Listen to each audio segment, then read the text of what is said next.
So I studied polygamy, particularly in Asia and Africa, and its impact on the cognitive development of children. So polygamy is defined as marriage in which a spouse of either sex may have more than one mate at the same time. But traditional polygamy is more specifically almost always polygamy, which is when one man has multiple wives, rather than polyandry, which is when one woman has multiple husbands.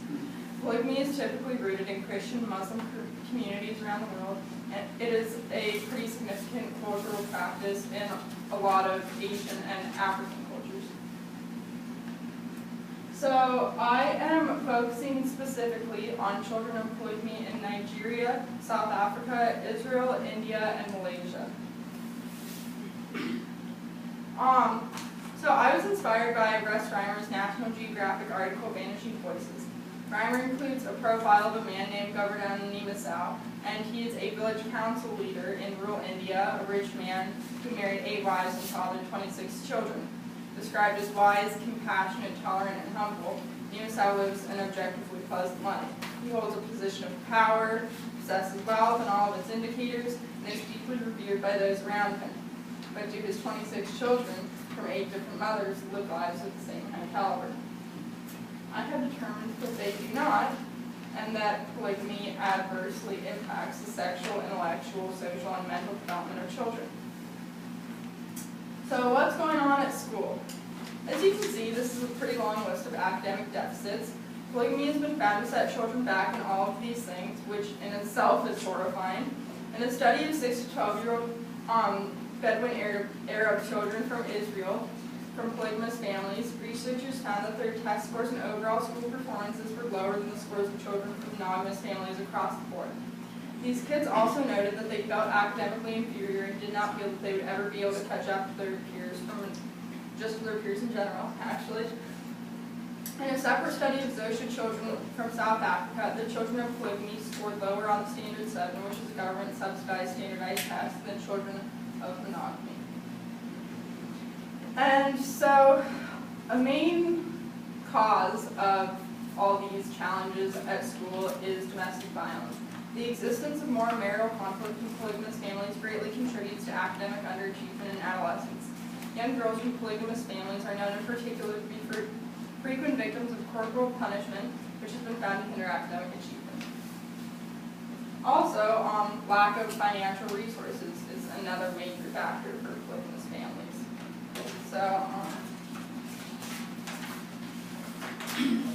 So why do polygamous families lack adequate financial resources? Well, they tend to have a lot more kids than monogamous families because so many women in each house are able to reproduce. In rural third world countries, school is far too expensive even for families with only a few kids. And the family picture here is even relatively small compared to a lot of other families of polygamy. In these circumstances, the man of the house is usually the only person bringing in revenue, and with so many children, sending them off to school is simply impossible. And as I'm sure all of you would expect, girls' education is not a priority in these communities. When these families do not have enough money to send all of their children to school, which is most often the case, boys, the future leaders of the house, are sent instead of girls. Polygamous culture commonly stipulates the underage marriage of girls, or the marriage of underage girls, and their educational careers end as lives of domestic work begin. In Nigeria, 47% of ethnocultural societies experience polygamy. Dr. Salavita researched polygamy and education in many of them. According to him, many girls who would have loved to continue their education are frustrated by the lack of financial resources available to them. So children of polygamy have reported inadequate social abilities and alarming mental health problems, and this is due to their home environments. So the largest contributor to social deficits is domestic unrest, and researchers have concluded that polygamous families experience higher rates of marital conflict, family violence, and family disruptions. Elevated levels of violence appear in plural marriage households because conditions are inhospitable for natural human relationships. When a child is subjected to violence in the home, they do not feel safe anywhere. Jealousy exists amongst wives, and some children feel the amount of paternal love they receive depends on paternity. In many cases, fathers would leave their senior wives and their children for new families. Accordingly, kids act out in school and exhibit aggression towards peers because it is what they see at home. These factors make it hard for children to make friends, which only perpetuates the issues at hand. So, Dr. Nurani Othman, a sociology professor, surveyed Malaysian children from polygamous families to record the emotional responses that polygamy elicits. The kids were asked to choose between happy, sad, and indifferent at the start of the interview. Over 60% chose indifferent. But after being interviewed for longer intervals, almost every child revealed that their indifference was simply a way of coping with disappointment and distress that they feel at home. Parent-child relationships in polygamy are strained and deeply complicated at best, but most are very foreign pernicious to the child's ability to function at the most basic level. So, the emotional impacts of polygamy extend far beyond capricious emotions and behavioral patterns. Adolescents from polygamy typically have far higher levels of diagnosable psychopathological symptoms than those from monogamous families, such as all of these. And sexual activity in adolescence is conclusively dangerous. Sex between or involving minors increases the participants' risk of unwanted pregnancies, contracting STDs, or exposure to sexual violence. A group of doctors analyzed the sexual activity of thousands of Nigerian students, and 47.3% of children from polygamous families reported sexual activity compared to only 27.5% for monogamous families. And these are all middle schoolers, so between like the ages of 11 to 14.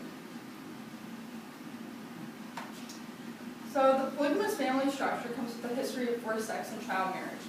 Girls are traditionally married off as young teens against their will, and the sexual relationships that follow are not healthy. The husbands of teenage girls are decades older and domineering. If the girls refuse sex, they are beaten. And rooted in social deficits, children of polygamy feel disconnected from their peers. In addition to the lack of sexual education available to these children, feelings of isolation prompt kids to seek sexual validation. So, because I don't have a specific focus group, I can't offer a concrete and complete solution to any of these problems, because it really just has to do with the inherent flaws of polygamy cross-culturally. But the first step to some kind of change is recognition of the problem itself.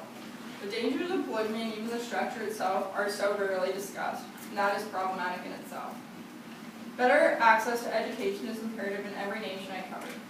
And underage marriage must be regulated ruthlessly, and most importantly, women and girls' rights desperately need more attention. However, the cultural significance of polygamy to many communities makes the marital structure difficult to discredit entirely. If it is completely dismissed, the culture itself is devalued and stripped of history and significance. But with knowledge of all factors, I can confidently say that these practices must be reformed for the sake of children now and for generations to come.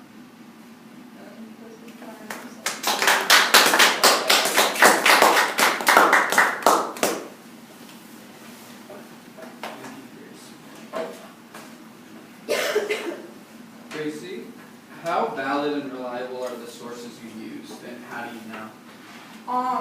I didn't include any sources in my presentation or in my writing that I didn't believe to be absolutely credible. Most of the studies that I was looking at and that I used as evidence were written by doctors, some with PhDs in sociology, psychology, children's education, and a lot of medical doctors as well. There were a lot of theses from grad students that I was looking over that were studying polygamy in various communities in Asia and Africa.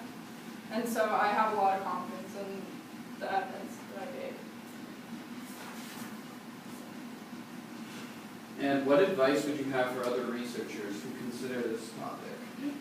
My advice would be to choose a focus group. And I couldn't do that because there was no one group that had enough evidence for me to write my paper on, and I didn't have enough time to search deep enough for that. And so I just had to compile all of these different groups. But I think that my argument would have been a lot stronger, and I could have come up with a more concrete solution had I been able to study one community in particular, and then I would also be able to, I would have been able to evaluate the laws existing regarding regarding polygamy in that specific nation and other influencing factors, but I wasn't because there were just so many that I was going over.